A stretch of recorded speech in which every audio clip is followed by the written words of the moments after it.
how a small island began changing the world for centuries. Britain was little more than a collection of kingdoms sitting on the edge of Europe. It was not the richest land, nor the largest, nor the most powerful. While mighty empires dominated the known world, England was often fighting simply to survive. Yet within just a few hundred years, this small island would build an empire that stretched across every inhabited continent. At its greatest extent, nearly 1/4 of the Earth's land surface belonged to the British Empire. More than 400 million people lived under the British Crown, and somewhere in the world, the sun was always shining on British territory. How could this happen? Was it simply the result of military strength? Was Britain destined to rule because of superior technology? Or was its rise a remarkable chain of accidents, clever decisions, and extraordinary opportunities? The truth is far more fascinating than the myths. Many people believe the British Empire was built only by conquering distant lands with armies and warships. In reality, trade, finance, science, diplomacy, and geography were just as important as military victories. Long before Britain became the world's greatest naval power, it was learning how to survive in one of Europe's most competitive environments. To understand how this incredible story began, we have to travel back to a time when Britain was not an empire at all. During the Middle Ages, England was far from the center of world affairs.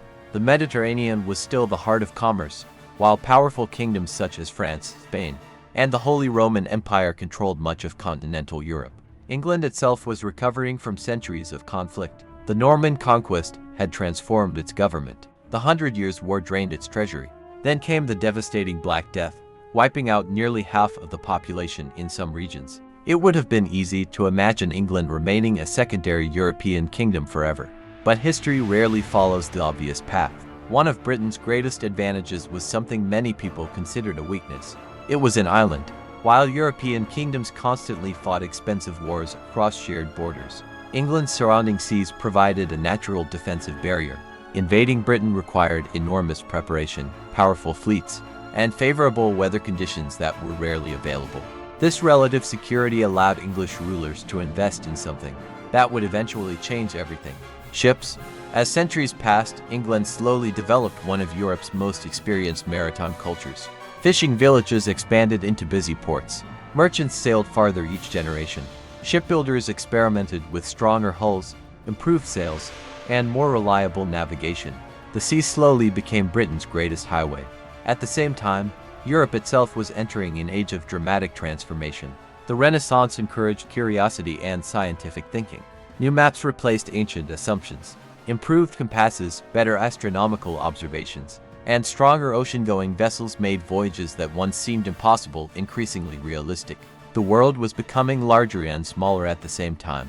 Portugal and Spain were the first European kingdoms to fully embrace this new era. Their explorers sailed down the coast of Africa, crossed the Atlantic Ocean, and eventually reached Asia and the Americas. Gold, silver, spices, silk, and countless unfamiliar products began flowing into Europe. England watched carefully. At first, it could do little more than observe. Compared with Spain's enormous wealth from the Americas, or Portugal's profitable trade routes around Africa, England remained relatively poor. Yet English merchants noticed something important.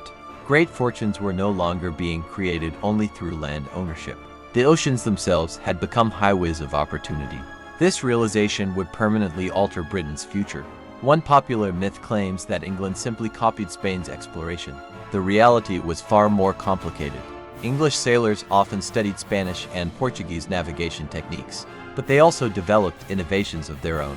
Ship captains learned to sail under difficult Atlantic conditions, navigated dangerous northern waters, and gradually built experience that would later give Britain a significant advantage. Knowledge became as valuable as treasure. By the late 15th century, another important change was taking place inside England. The Wars of the Roses had ended. After decades of civil conflict between rival noble families, the Tudor dynasty finally brought greater political stability. A more stable government meant greater confidence for merchants and investors. Trade expanded. Ports became busier. Shipyards employed more craftsmen. England was quietly preparing for a future few could yet imagine. Then one ambitious king accelerated the process. Henry VIII is often remembered for his 6 marriages and dramatic break from the Roman Catholic Church. But another part of his legacy receives far less attention. He transformed England's navy. recognizing that the island's future depended upon control of surrounding waters. Henry invested heavily in building permanent royal warships. New dockyards appeared. Larger vessels carried heavier cannons. Naval administration became far more organized than before. England was slowly creating something unprecedented, a professional navy. This investment would continue long after Henry's death. Every new generation improved upon the previous one. Meanwhile, another revolution was unfolding beyond Europe's shores. Across the Atlantic, Spanish treasure fleets transported unimaginable wealth from the Americas. Entire mountains of silver crossed the oceans. Exotic foods like potatoes, tomatoes, cocoa, and maize slowly entered European markets, permanently changing diets across the continent. Global trade was creating an entirely new economic system. England desperately wanted a place within it. Some merchants dreamed of finding direct sea routes to Asia without passing through territories controlled by Spain or Portugal. Others searched for unknown lands where profitable settlements might one day be established. These ambitions inspired explorers willing to risk everything.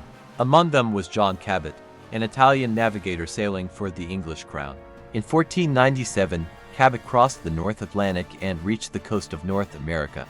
Although he never discovered the vast riches many had hoped for, his voyage gave England an important legal claim that would influence future colonial expansion. At the time, few realized its significance. History often begins quietly. The first steps toward empire rarely appear extraordinary. Most people living in England could not have imagined that these isolated expeditions would eventually reshape the entire world. For ordinary families, daily life remained difficult. Most people worked on farms. Travel was slow. News spread gradually. Many had never seen the ocean despite living on an island. Yet, while everyday life changed little, powerful forces were beginning to transform the global balance of power. Trade routes shifted. New continents entered European maps. Competition between kingdoms intensified. And England stood at the edge of a new age, preparing to make choices that would define the next for centuries. The first steps toward an empire. England entered the 16th century with growing confidence. But confidence alone could not build an empire. Powerful rivals already controlled the world's richest trade routes. Spain dominated much of the Americas. Portugal had established profitable ports, stretching from Africa to India. And the Ottoman Empire controlled many of the traditional land routes connecting Europe with Asia. For England, the question was becoming increasingly urgent. If every valuable corner of the world was already claimed, where could England expand? The answer was simple but incredibly dangerous. It would have to challenge powers far stronger than itself. Rather than launching massive invasions, England initially relied on merchants, private investors, and daring sailors. These men sailed farther than ever before, hoping to discover new markets, profitable fisheries, and opportunities that larger empires had overlooked. This strategy carried enormous risks. Many expeditions never returned. Storms destroyed ships. Disease swept through cramped wooden vessels. Navigation errors could leave entire crews drifting across empty oceans with little hope of rescue. Yet the promise of unimaginable wealth kept attracting new adventurers. One common misconception is that England's explorers were driven only by greed. In reality, many were equally motivated by curiosity. Maps of the world still contain vast blank spaces. Strange rumors circulated through European ports about mysterious northern passages, leading directly to Asia.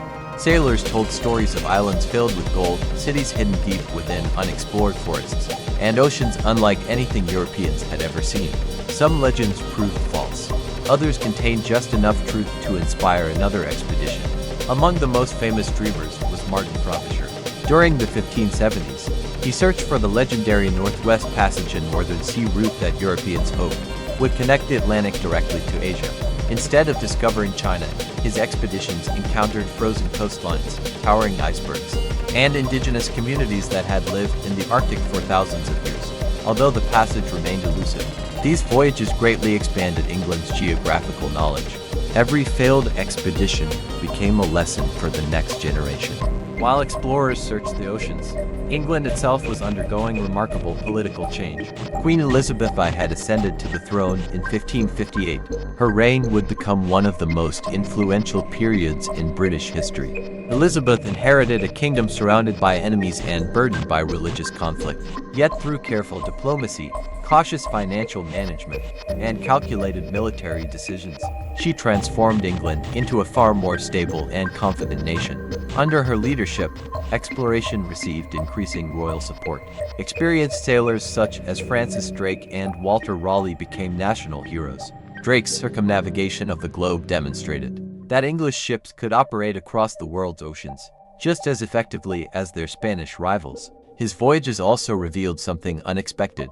Spain's overseas empire was not invincible. Treasure fleets carried enormous riches across the Atlantic every year, but they were vulnerable. English privateers, privately funded captains, authorized by the crown during wartime, began attacking Spanish shipping. To Spain, they were pirates. To England, they were patriots, weakening a powerful rival while bringing valuable wealth back home. These attacks intensified tensions between the two kingdoms. War was becoming increasingly likely. The conflict reached its dramatic climax in 1588.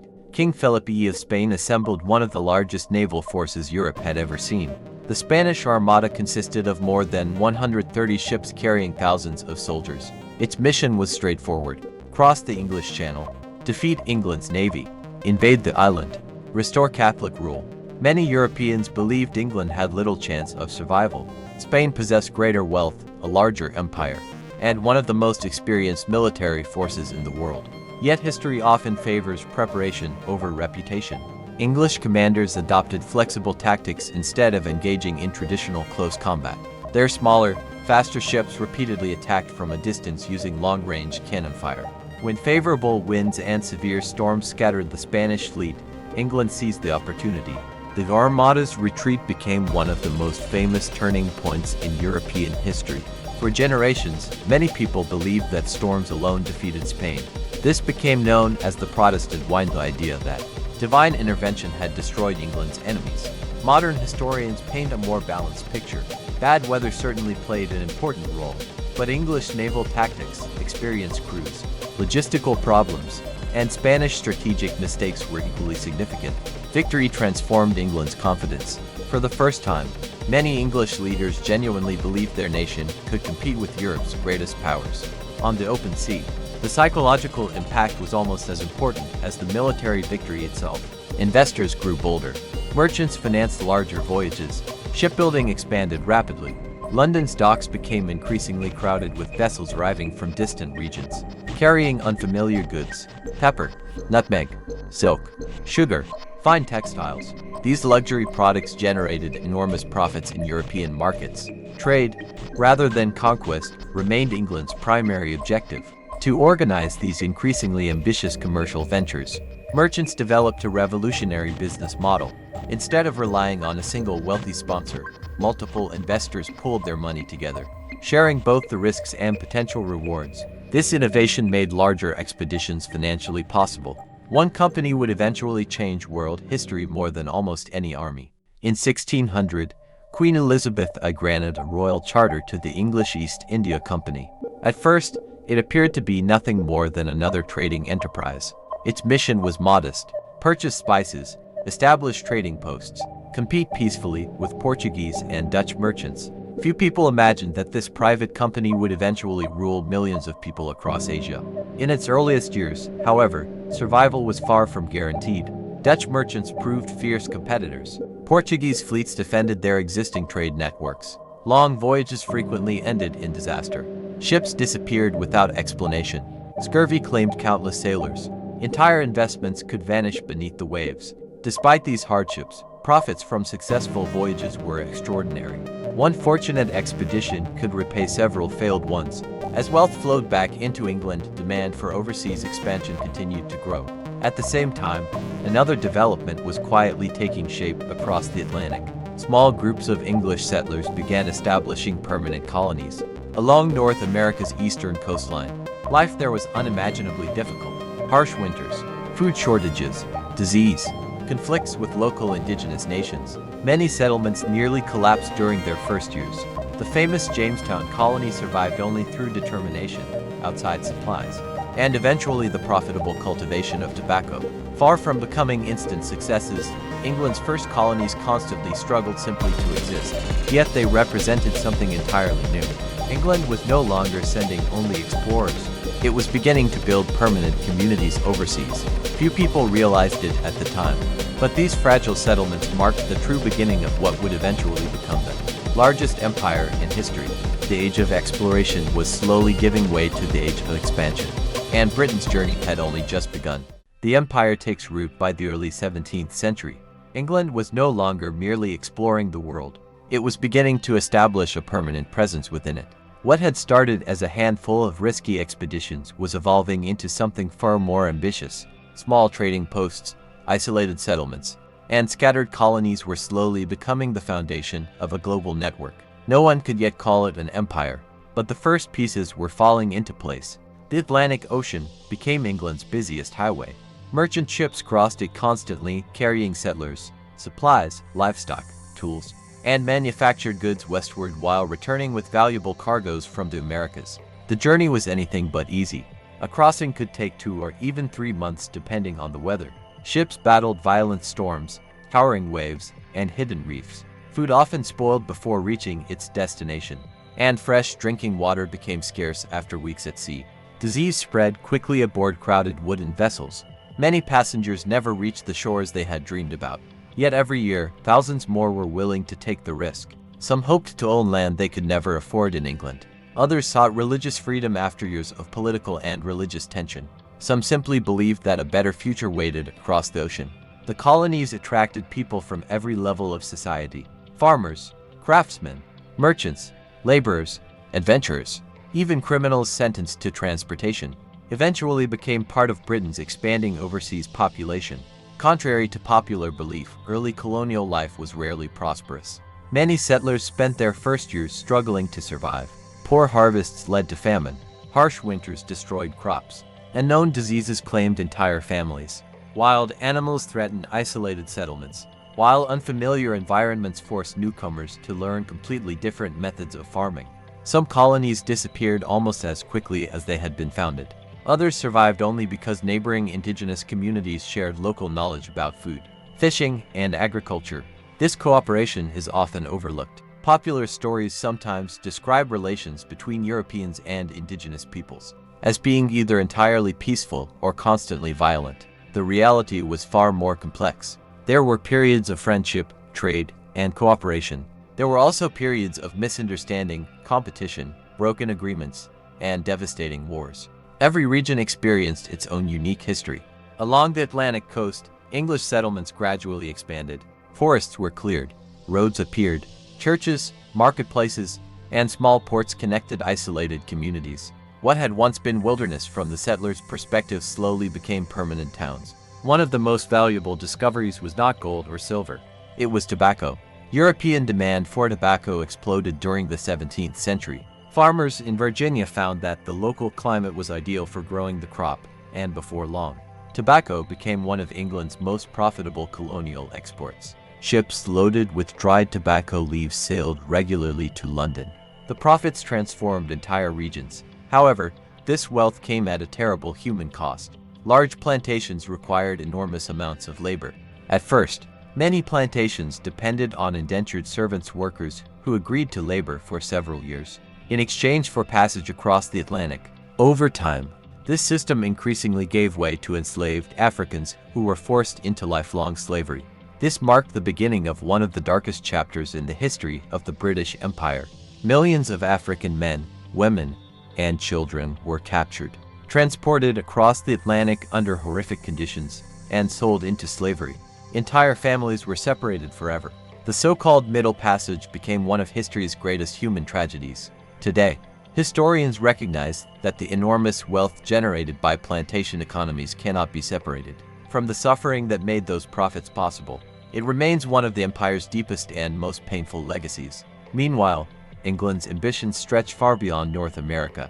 The Caribbean islands quickly became some of Britain's most valuable possessions. Places like Barbados and Jamaica offered fertile land and tropical climates ideal for cultivating sugar cane. Sugar may seem ordinary today.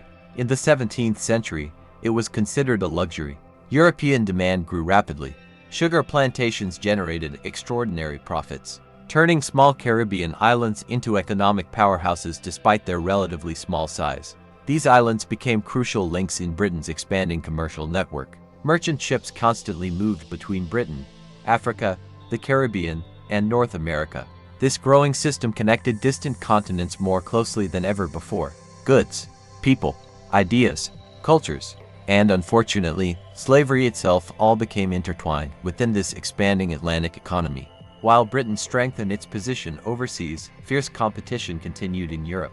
The Dutch Republic had emerged as one of the world's greatest trading powers. Dutch merchants dominated global shipping, and Amsterdam had become Europe's financial center. For England, the Dutch were both trading partners and dangerous rivals. Several naval wars erupted during the 17th century. Unlike earlier conflicts fought primarily over territory, these wars focused on commerce. Control of sea lanes meant control of wealth. Victory depended not only upon brave sailors but also upon efficient shipyards, disciplined crews, and reliable supply systems. Britain learned valuable lessons from every conflict. Ship design improved. Naval logistics became increasingly sophisticated. Dockyards expanded along the English coast. The Royal Navy evolved into a permanent institution capable of protecting trade routes across vast oceans. This transformation would prove decisive in the centuries ahead. Many people imagine empires being created overnight through spectacular military victories. History tells a different story. The British Empire grew gradually. One harbor, one trading post, one colony, one commercial agreement at a time. Each individual step seemed relatively small. Together, they reshaped the world. By the end of the 17th century, Britain possessed colonies in North America, profitable islands in the Caribbean, expanding trade networks reaching Africa and Asia, and a navy growing stronger every decade. It was still not the largest empire on earth. Spain remained immensely wealthy. France possessed enormous influence. The Dutch controlled much of international trade. But Britain had discovered something that many of its rivals underestimated. A global empire could be built not only through conquest, but through commerce, finance, technology, and absolute command of the sea. The next century would test that idea on an unprecedented scale. The struggle for global dominance was about to begin.